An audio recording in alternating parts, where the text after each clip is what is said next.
If you were raised by immigrant parents, you might recognize a few of these frugal living tips. Reuse everything, waste nothing, and with apologies to the vegans in the audience, when it comes to cooking, spare no animal parts, including chicken feet, oxtails, and fish heads. Sorry. Going into university, I realized I wanted to choose a career that would make my parents proud. So I chose to become a CPA. I love math, I was really interested in business, and so in my final year before graduating from UBC, I got a job at Pricewaterhouse, despite the puffy 80s hairdo. But as much as I loved accounting, I didn't love what I was counting. After I left Pricewaterhouse, I went into the corporate world and learned all about shareholder value, maximizing profits, and all those forms of capitalism.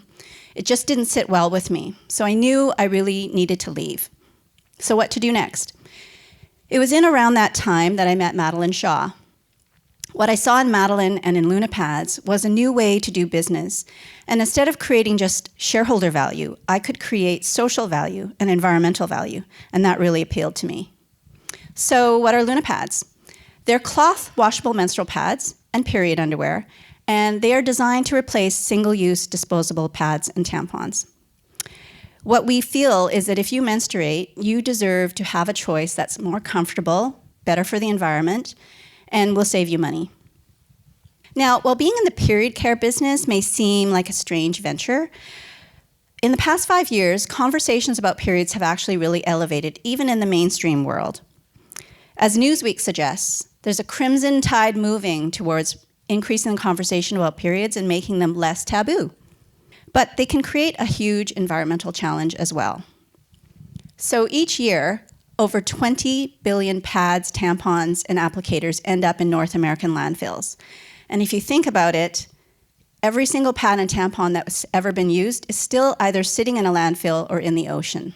Not great. But thanks to customers who are using our products, over 20 million pads and tampons are being diverted. Speaking of diversion, we like to operate a zero-waste manufacturing process. So what's inside the stuffing of these colorful cushions is the offcuts and remnants on the production floor, and instead of going into the landfills, they're going into furniture and other places to be repurposed. So like my parents taught me, waste nothing. Speaking of waste, our team is headed to Shanghai next month, and they're going to be looking at a factory that's going to be making one of our newest textiles, which is going to use recycled plastic. They're going to shred it and spin it into polyester. And that polyester will go into the manufacturing of the core of our new underwear line. So it's a really great way to prevent waste. Now, thinking about climate change can feel kind of depressing, but there is hope. People who are fans of Paul Hawken and Project Drawdown know that one of the most powerful ways to reverse the effects of global warming is to actually empower girls and women. And we're really excited to be part of that solution. Since 2000, we have been operating programs which help empower girls and women by providing them with menstrual supplies so they can stay in school, so they can go to work. And in 2012, we made an investment in AfriPads. Here's 150 of their employees. And they have supplied over 3 million pads and tampons to girls in the global south. Now, as intersectional feminists, we understand that there are social systems in place which seek to kind of erase the experiences that people who don't fit social norms experience. So if you're white, cis, heterosexual, and able-bodied, everything's cool. But if you're not, your views are not readily understood. And so if you menstruate, not all people who menstruate consider themselves women. And so Levi, for example, a transgendered male, he menstruates but does not identify as a woman. So for us, providing solutions for all bodies, regardless of size or gender, is how we ensure all customers feel valued and included. Behind the scenes, we hire photographers and makeup artists who are also on the gender spectrum. What's important to us is we feel that their talents are valued, and more importantly, we want their ability to participate in the financial economy to be readily accessible to them. Highlighting ableism is also something important to me. This is Kirsten. She is a Luna Pads user and model. She's a wheelchair athlete, an advocate for folks with disabilities, and an IT project manager.